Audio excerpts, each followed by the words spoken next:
অভিযান শিৱসাগৰৰ ইউটিউব চেনেললৈ তোমালোক সকলোকে স্বাগতম জনাই মই আজি মোৰ পাঠটো আৰম্ভ কৰিবলৈ আগবাঢ়ি আহিছোঁ। আজিৰ পাঠটো হৈছে ক্লাছ 7ৰ চতুৰ্থ অধ্যায় আৰু পাঠটোৰ নাম হৈছে হিট বা তাপ।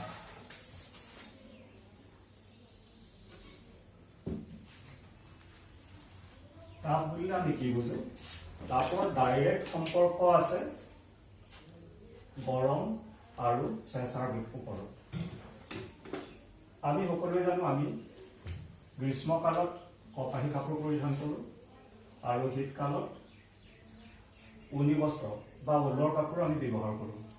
কপাহী কাপোৰবোৰ গছৰ আহাৰৰ পৰা প্ৰস্তুত কৰা হয় আৰু উনি বস্ত্ৰবোৰ প্ৰাণীৰ আহাৰৰ পৰা প্ৰস্তুত কৰা হয়। গছৰ আহবোৰ তাপৰ পৰিবাহী আৰু উনি বস্ত্ৰবোৰ তাপৰ কুপৰিবাহী। এই বিষয়ে পিছত তোমালোকে গম পাবা। আমি যেতিয়া পাঠটো আগবঢ়াই যাম আমাৰ এই বিষয়ে সবিশেষ আছে। এতিয়া আমি গৰম আৰু চেঁচা বুলি কি বুজো? তাপৰ লগত সম্পৰ্ক আছে গৰম আৰু চেঁচা। কিবা এটা বস্তু গৰম নে চেঁচা? এতিয়া এই পানী বটল কি কেনেকুৱা এতিয়া আমি কেনেকৈ গম পাম? প্ৰথমতে আমি খাই চাম বা আমি বটলটো হাতেৰে চুই চাম, তেতিয়া আমি গম পাম এই পানীখিনি গৰম নে চেঁচা। কিন্তু তাতো এটা কথা আছে, গৰম আৰু চেঁচা আমি আমাৰ স্পৰ্শ অনুভূতি আমি আমাৰ ছালৰ দ্বাৰা গম পাম।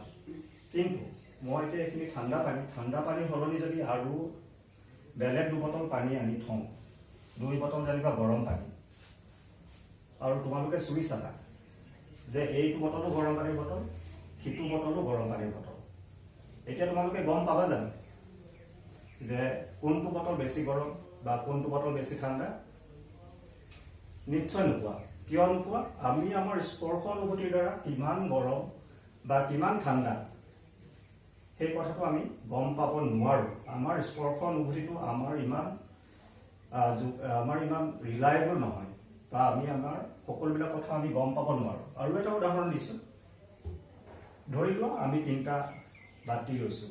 এটা বাতিত আমি অলপ গৰম পানী মানে একদম উতলা গৰম পানীও নহয়, 1 নম্বৰ বাতি এটা ল'লোঁ, ইয়াতে গৰম পানী, আৰু দ্বিতীয় এটা বাতি ল'লোঁ, তাত বৰফ ঠাণ্ডা পানীৰ লগত অকণমান বৰফ দি ল'লোঁ, সেই তেনেকুৱা পানী এইখিনি। আৰু 2 নম্বৰ মাজৰ বাতিটোত কি কৰিলোঁ, 2খিনি পানী মিহলাই অকণমান কুহুমীয়া নিচিনা কৰি ল'লোঁ।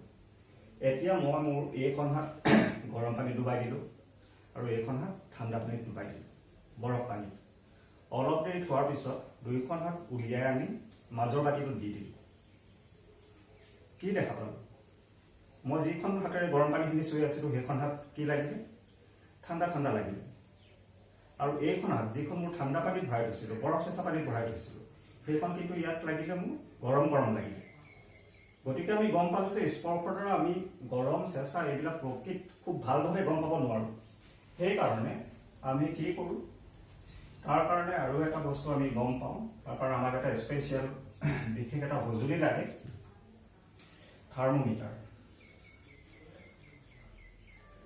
থাৰ্মোমিটাৰৰ সহায়ত আমি যিকোনো বস্তুৰ উষ্ণতা বা কিমান গৰম বা কিমান ঠাণ্ডা তাক জুখি উলিয়াব পাৰোঁ। আৰু উষ্ণতাটো হৈছে যিকোনো বস্তুৰ উত্তাপৰ মাত্ৰাৰ জোখ। এটা বস্তু কিমান গৰম বা কিমান ঠাণ্ডা তাক আমি উষ্ণতা বা টেম্পাৰেচাৰ বুলি কওঁ। আৰু এই টেম্পাৰেচাৰ বা উষ্ণতা জুখিবৰ কাৰণে থাৰ্মোমিটাৰ, অসমীয়াত তাপমেট্ৰা বুলি কয়, থাৰ্মোমিটাৰ ব্যৱহাৰ কৰা হয়। থাৰ্মোমিটাৰ 2 প্ৰকাৰৰ আছে।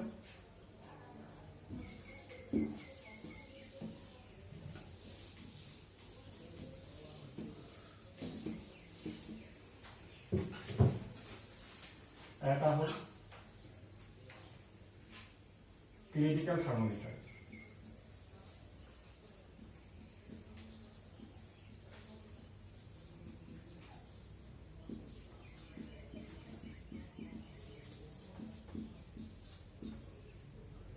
অসমীয়াত কয় জ্বৰ জোখা তাপমেটাৰ।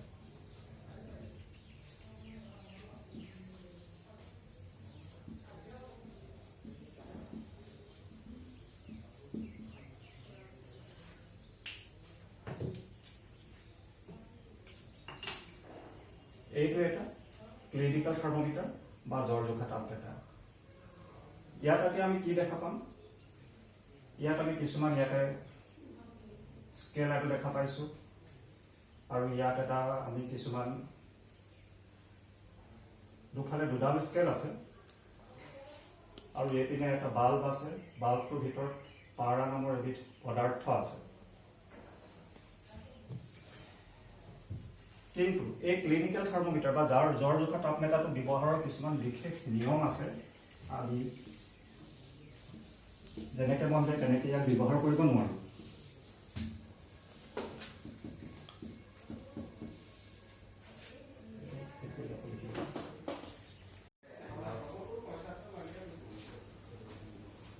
মোৰ হাতত এতিয়া ক্লিনিকেল থাৰ্মোমিটাৰ আছে। এই ক্লিনিকেল থাৰ্মোমিটাৰ যদি ভালকৈ মন কৰে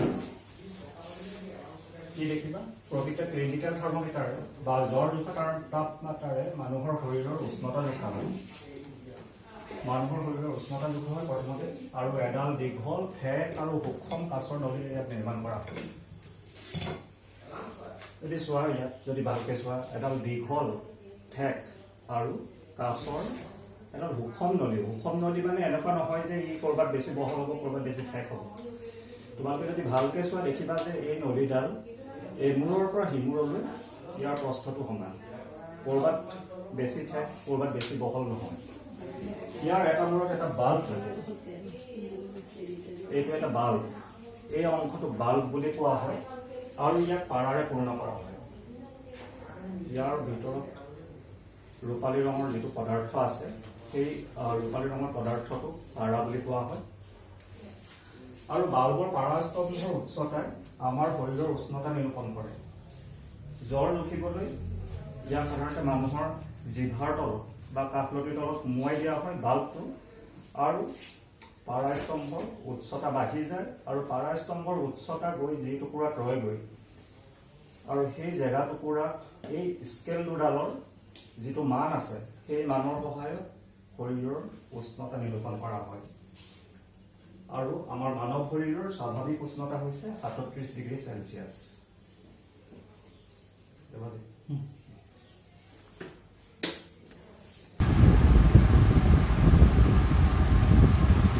থাৰ্মোমিটাৰটো এতিয়া আমাৰ হাতত আছে। এইটো থাৰ্মোমিটাৰটো এটা খুব চুনুকা বস্তু, হাতৰ পৰা পৰিলে ভাঙি যায়।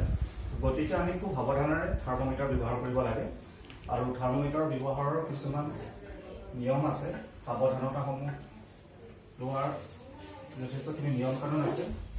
প্ৰথমে মই তোমালোকক আগতেই কৈছিলোঁ, জ্বৰ জুখিবলৈ আমি সাধাৰণতে থাৰ্মোমিটাৰটো আমাৰ জিভাৰ তলত ভৰাই দিওঁ, আৰু জ্বৰ হৈ থকা বা বেমাৰী মানুহ এজনৰ জিভাৰ তলতহে ইয়াক ঘূৰোৱা হয়। গতিকে ব্যৱহাৰৰ আগত আৰু পিছত থাৰ্মোমিটাৰটো খুব ভালকৈ ধুই ল'ব লাগে। পৰাপক্ষত আমি ইয়াৰ কাৰণে এণ্টিছেপ্টিক চলিউশ্যন বা ডেটল পানী বা তেনেকুৱা ধৰণৰ দ্ৰৱণ ব্যৱহাৰ কৰিব লাগে। ব্যৱহাৰৰ পূৰ্বে পাৰা স্তম্ভৰ উচ্চতা ৩৫ ডিগ্ৰী তলত থকাটো নিশ্চিত কৰিব লাগে। ইয়াত তোমালোকে দেখিবা, ইয়াত এটা ৰঙা চিন এটা আছে। এই ৰঙা চিনটোৰ তললৈ পাৰাৰ স্তম্ভৰ উচ্চতাটো নমাই আনিব লাগে, আৰু ইয়াকে কৰিবলৈ যাওঁতে আমি থাৰ্মোমিটাৰটো ভালকৈ এনেকৈ জোকাৰি ল'ব লাগে। কিন্তু জোকাৰোতে আমি এটা কথা মন কৰিব লাগিব, যাতে কোনো টান বস্তুৰ ওচৰত জোকাৰিব নালাগে। অৰ্থাৎ আমি যদি ইয়াত এনেকৈ জোকাৰোঁ, ইয়াত যদি কেনেবাকৈ লাগি যায়, বাল্বটো ভাঙি পাৰাখিনি ওলাই পৰিব পাৰে, আৰু পাৰা এবিধ খুব বিষাক্ত বস্তু।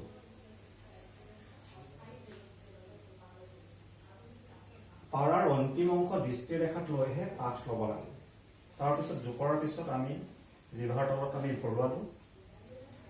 কিন্তু তথাপিতো তাতো এটা কাৰণ আছে। কোনোবা যদি পক্ষাঘাতগ্ৰস্ত ৰোগী হয়, তেওঁ ভালকৈ মুখ মেলিব নোৱাৰে, বা খুব সৰু ল'ৰা ছোৱালী হ'লেও আমি জিভাৰ তলত ভৰাব নোৱাৰোঁ। তেতিয়া আমি কি কৰোঁ? বাহুৰ তলত থাৰ্মোমিটাৰটো ভৰাইও আমি শৰীৰৰ উষ্ণতা ল'ব পাৰোঁ। পাৰাৰ অন্তিম অংশ দৃষ্টিৰেখাত লৈহে পাঠ ল'ব লাগে। কিন্তু তাৰ আগতে আমি কি জানিব লাগিব? বাল্বটো জিভাৰ তলত প্ৰায় ১ মিনিট সময় ধৰি ৰাখিব লাগিব। ১ মিনিটতকৈ যদি আমি কম সময় ৰাখোঁ, আমি প্ৰকৃত উষ্ণতাটো নাপাবও পাৰোঁ। জিভাৰ তলত ১ মিনিট ৰখাৰ পিছত আমি থাৰ্মোমিটাৰটো উলিয়াই আনি তাৰপিছত আমাৰ চকুৰ সমান অংশ দৃষ্টিৰেখাত লৈ অকণমান ঘূৰাই দিলে আমি পাৰাৰ স্তম্ভৰ জোখটো দেখা পাম।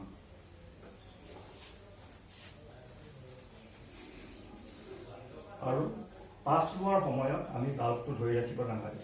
ইয়াত এনেকৈ ধৰি আমি কেতিয়াও ইয়াৰ ৰিডিং ল'ব নালাগে। তেতিয়া কি হ'ব, আমাৰ শৰীৰৰ উষ্ণতাটো পুনৰ লৈ বেলেগ এটা যুগ দেখাব। গতিকে আমি কেতিয়াও বাল্বটো হাতেৰে ধৰি ৰাখিব নালাগে। আমি এনেকৈ ধৰি লৈ পিনিহে থাৰ্মোমিটাৰৰ পাঠ ল'ব লাগে।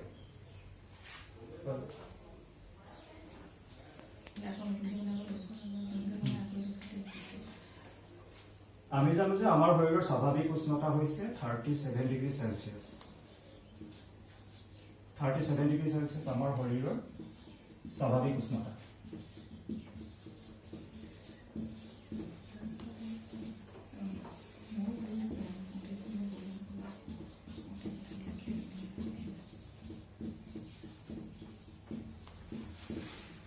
কিন্তু তোমালোকৰ ঘৰত বা ডাক্তৰৰ ওচৰত যেতিয়া তোমালোকে জ্বৰ উঠিবলৈ যোৱা, তেতিয়া ডাক্তৰে কেতিয়াবা কয় 100 ডিগ্ৰী, কেতিয়াবা কয় 102 ডিগ্ৰী। এইবিলাক কেনেকৈ হ'ল? স্বাভাৱিক উষ্ণতাটো 37 ডিগ্ৰীহে আছিলে। 100 ডিগ্ৰী, 102 ডিগ্ৰী এইবিলাক এটা বেলেগ এডাল স্কেলত জোখা হয়, আৰু এই স্কেলডালৰ নাম হৈছে ফাৰেনহাইট স্কেল।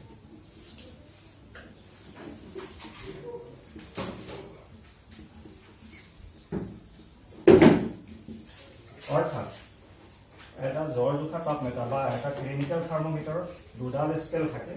তোমালোকে ইয়াত দেখিবা ওপৰ ফালে 35, 36, 37, 38 তেনেকৈ লিখা আছে, আৰু তলত লিখা আছে 94, 95, 96, 97, 98 তেনেকৈ লিখা আছে। গতিকে আমি গম পালো যে এডাল থাৰ্মোমিটাৰত আমি দুডাল স্কেল পাইছোঁ। এডাল হ'ল চেলচিয়াছ স্কেল,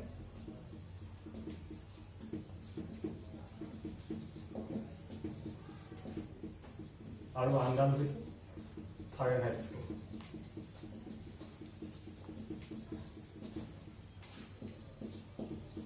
আৰু এই চেলচিয়াছ স্কেলৰ পৰা ফাৰেনহাইট স্কেললৈ আৰু ফাৰেনহাইট স্কেলৰ পৰা চেলচিয়াছ স্কেললৈ ৰূপান্তৰ কৰিবলৈ আমাৰ এটা সূত্ৰ আছে, আৰু সেই সূত্ৰটো হৈছে এইটো C/5 = F-32/9। ইয়াত C চেলচিয়াছ,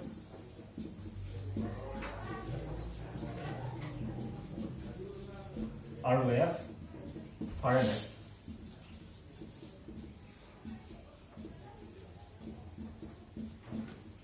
আৰু এই সূত্ৰটো ব্যৱহাৰ কৰি আমি যিকোনো স্কেলতে ইটোৰ পৰা সিটোলৈ ৰূপান্তৰ কৰিব পাৰোঁ।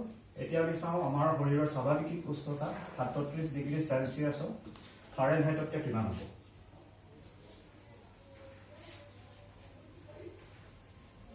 ইয়াতে চাওঁ C সমান 37 আৰু F আমি উলিয়াব লাগিব। গতিকে C আমি যদি 37 দি দিওঁ, এইটো এটা একঘাতীয় সমীকৰণ হ'ল।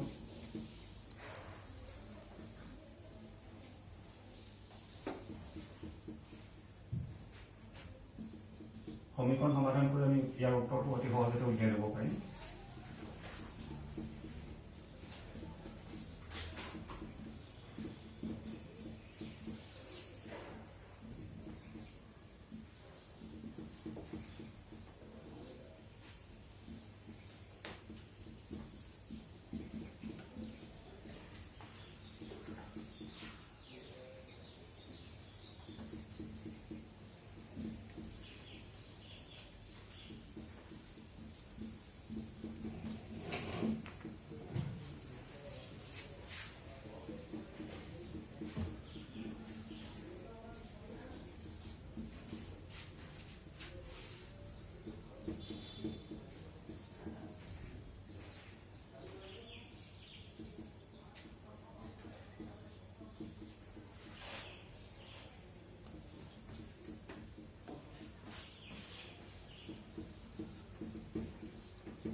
অৰ্থাৎ আমি কি পালো উত্তৰটো 98.6।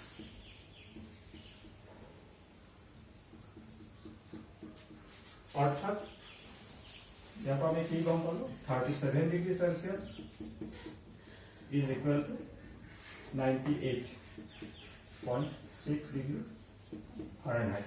অৰ্থাৎ আমি এইটোও ক'ব পাৰো যে আমাৰ শৰীৰৰ স্বাভাৱিক উষ্ণতা 98.6 ডিগ্ৰী ফাৰেনহাইট। বুজিলা তোমালোকে?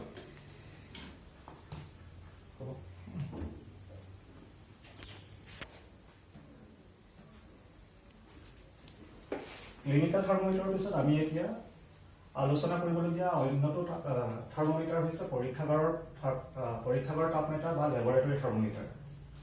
তোমালোকে ক্লিনিকেল থাৰ্মোমিটাৰ বা জ্বৰ জোখা থাৰ্মোমিটাৰটো দেখিছিলা, একদম সৰু চুটি। কিন্তু লেবৰেটৰী থাৰ্মোমিটাৰ বা পৰীক্ষাগাৰৰ তাপমাত্ৰাটো যথেষ্ট দীঘল। এইডালৰ সমান নহ'লেও ইমানখিনিমান হ'ব। আৰু লেবৰেটৰী থাৰ্মোমিটাৰ বা পৰীক্ষাগাৰৰ তাপমাত্ৰাৰ সহায়েৰে মানৱ শৰীৰৰ উষ্ণতাৰ বাহিৰে অন্য বস্তু কিছুমানৰ উষ্ণতা নিৰূপণ কৰিবৰ বাবে ব্যৱহাৰ কৰা হয়। আৰু ইয়াৰ জোখৰ পৰিসৰ আমাৰ ক্লিনিকেল থাৰ্মোমিটাৰ এটাত জোখৰ পৰিসৰ কিমান আছিলে? 35 ডিগ্ৰীৰ পৰা 45 ডিগ্ৰীলৈকে আছিলে। কিন্তু পৰীক্ষাগাৰৰ যিটো থাৰ্মোমিটাৰ ইয়াৰ জোখৰ পৰিসৰ হৈছে -10 ডিগ্ৰী সেলসিয়াছৰ পৰা 110 বা 110 ডিগ্ৰী সেলসিয়াছলৈকে আমি যিকোনো বস্তুৰ তাপমান ল'ব পাৰোঁ। কিন্তু একেধৰণেৰে আমি ক্লিনিকেল থাৰ্মোমিটাৰ ব্যৱহাৰ কৰোঁতে যিসমূহ সাৱধানতা অৱলম্বন কৰিছিলোঁ, লেবৰেটৰী থাৰ্মোমিটাৰ ব্যৱহাৰৰ ক্ষেত্ৰতো তেনেকুৱা ধৰণৰ কিছুমান সাৱধানতা ল'ব লগা হয়। প্ৰথমতেই আমি ক্লিনিকেল থাৰ্মোমিটাৰৰ কাৰণে যিখিনি সাৱধানতা লৈছিলোঁ, লেবৰেটৰী থাৰ্মোমিটাৰৰ কাৰণে সেই একেখিনি সাৱধানতা পুনৰাই ল'ব লাগিব। তাৰপিছত আমি যিটো বস্তুৰ তাপমান ল'বলৈ যাওঁ, সেই বস্তুটোত যেতিয়া আমি ডুবাই দিওঁ, তাক আমি হেলনীয়াকৈ ৰাখিব নোৱাৰিম, একদম থিয়কৈ ৰাখিব লাগিব। সদায় আমি মন কৰিব লাগিব যে ইয়াক আমি তাপমান ল'বলৈ যাওঁতে সদায় থিয়কৈ ৰাখিব লাগিব। যিটো বস্তুৰ উষ্ণতা জুখিব লাগে তাৰে থাৰ্মোমিটাৰৰ বাল্বটো চাৰিওফালৰ পৰা আগুৰি ৰাখিব লাগিব। অৰ্থাৎ আমি যদি কিবা এটা বস্তু ল'বলৈ গৈছোঁ উষ্ণতা, তাক এনেই স্পৰ্শ কৰি থাকিলে নহ'ব। ইয়াৰ বাল্বটো এই চাৰিওফালৰ পৰা ধৰি ৰাখিব পাৰিব লাগিব, তেতিয়াহে আমি তাৰ প্ৰকৃত উষ্ণতাটো পাম। বাল্বটোৱে পাত্ৰৰ পৃষ্ঠভাগ স্পৰ্শ কৰিব নালাগিব। ধৰা হওক আমি অকণমান পানীৰ উষ্ণতা ল'বলৈ গৈ আছোঁ, ইমান ডাঙৰ বাচন এটাত পানীৰ উষ্ণতা ল'বলৈ গৈ আছোঁ, পানী আছে ইয়াৰ পৰা ইমানলৈকে। আৰু থাৰ্মোমিটাৰটো যিটো আমি এনেকৈ তলত লগাই দিলে নহ'ব, তলৰ পৰা অলপমান ওপৰত থাকিব লাগিব। আমি সদায় মন কৰিব লাগিব যে ই যাতে কেতিয়াও তাৰ পৃষ্ঠভাগ স্পৰ্শ কৰি নাথাকে। তাৰপিছত জ্বৰ জোখা থাৰ্মোমিটাৰত কি হৈছিলে, আমি জিভাৰ তলৰ পৰা উলিয়াই আমি এনেকৈ চাব পাৰিছিলোঁ। কিন্তু পৰীক্ষাগাৰৰ থাৰ্মোমিটাৰত আমি পাত্ৰটোৰ পৰা উলিয়াই আনি আকৌ এনেকৈ চাব নোৱাৰিম। কিয়নো আৰু এটা কাৰণ আছে, জ্বৰ জোখা থাৰ্মোমিটাৰৰ বাল্বটোৰ ওচৰত যদি আমি ভালকৈ চাওঁ, এটা বেকা অংশ দেখা পাম। বাল্বৰ পৰা পাৰা ওলাই যোৱাৰ পিছত ই পুনৰাই বাল্বলৈ নামি নাহে। কিন্তু পৰীক্ষাগাৰৰ থাৰ্মোমিটাৰত এই ক্লিনটো নাথাকে। সেইকাৰণে য'ত পৰীক্ষাগাৰৰ থাৰ্মোমিটাৰটো ৰখা হৈছে তাৰ ওচৰলৈ গৈ আমি চকুটো তাৰ ওচৰলৈ নি ইয়াৰ উষ্ণতা আমি নিৰূপণ কৰিবলগীয়া হয়।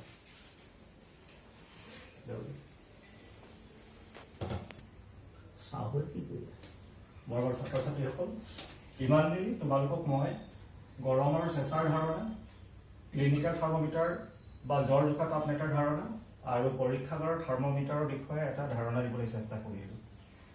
আশা কৰিছোঁ তোমালোকে এই কথাখিনি ভালকৈ বুজি পাইছা। ইয়াৰ পিছৰ পাঠটোত আমি ইয়াৰ লগতে সংগতি ৰাখি তাপৰ সঞ্চালন